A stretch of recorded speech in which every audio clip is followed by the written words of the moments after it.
అభివృద్ధిని అడ్డుకుంటున్నారు.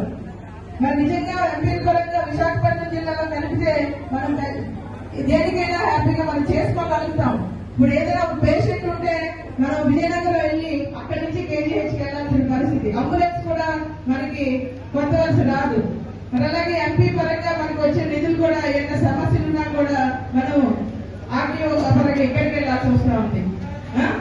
మరి మీరందరూ కూడా అర్థం చేసుకోండి, ఖచ్చితంగా మనం అభివృద్ధి జరగాలంటే మన ప్రాంత అభివృద్ధి, పిల్లల భవిష్యత్తు, మన భవిష్యత్తు బాగుండాలంటే ఖచ్చితంగా చంద్రబాబు నాయుడు గారిని గెలిపించుకోవాల్సిన అవసరం ఎంతైనా ఉంది. మరి నిజంగా ఈ రోజు వరకు మన పంచాయతీల వైపు చూడని ఎమ్మెల్యే ఈ రోజు పంచాయతీల్లో తిరుగుతున్నారు. అవునా? వచ్చారా ఓటు అడగడానికి? ఓటు అడగడానికి వచ్చినప్పుడు మీరందరూ నిలదీసి అడగండి, ఏం చేశారు మా గ్రామానికి మీరు? ఈ 5 సంవత్సరాల్లో ఎందుకు రాలేకపోయారు మీరు మా గ్రామం? ఈ రోజు వచ్చి ఓటు అడుగుతున్నారని.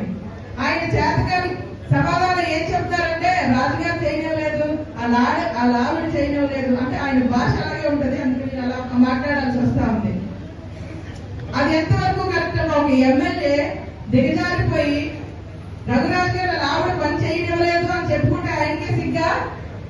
మేము మండలంలో ఉండి ఎన్ని చేయగలవో కాలువలు, ఆ రోడ్లు, అభివృద్ధి పనులని మనం చేసుకుంటా ఉంటే అతనికి అసలు ఏ గ్రామం ఎక్కడున్నారో తెలీదు, ఏ గ్రామానికి ఏం కావాలో తెలీదు, ఏ అవసరాలు ఉన్నాయో ఏమీ తెలీదు, అసలు అభివృద్ధి చేద్దామనే ఆలోచనే లేదు.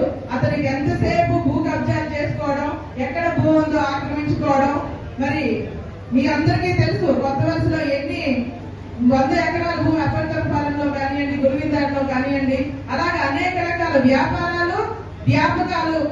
మరి కుటుంబం చూస్తే అమెరికాలో ఉంటది. సోదరుడు గొప్పకృష్ణ గారు ఈ మధ్య మీటింగ్ లో అస్తమానం చెప్తున్నారు మీ ఫ్యామిలీ అమెరికాలో ఉంది అని. అందుకని ఈ మధ్య తీసుకొచ్చారు, ఆయన భార్య కూడా వచ్చారు. మరి ఆయన చెప్పడం వల్ల ఏమో తెలుసు, లేకపోతే కోర్టు సమర్థించింది అనుకుంటున్నాను నేను.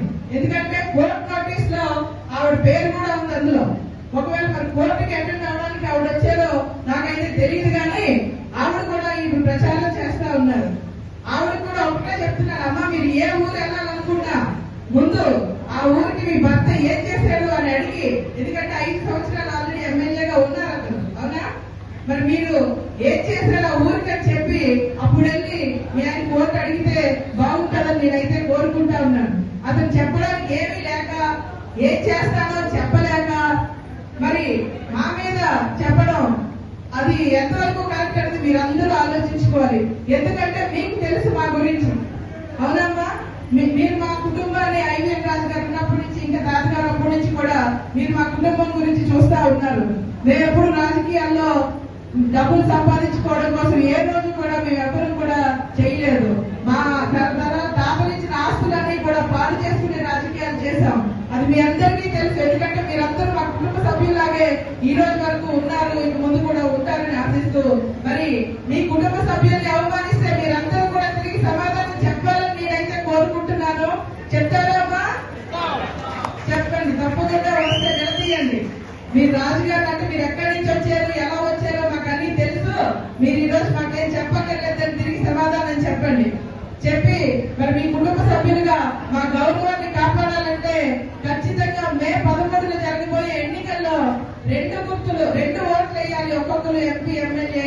ఎంపీగా శ్రీభరత్ బాబుకి, మరి అలాగే ఎమ్మెల్యేగా లలిత కుమారి గారికి, ఇద్దరికి కూడా సైకిల్ గుర్తు మీద ఓటేసి గెలిపించాలని కోరుకుంటున్నాను. ఎంపీగా రోజుపాటి పూర్తి గారు, ఎంబీఎస్ పూర్తి గారి మనవడు మరి నిన్నే బాలయ్య బాబు వచ్చారు. కొత్త చాలా చక్కగా చాలా బాగా జరిగింది మీటింగ్.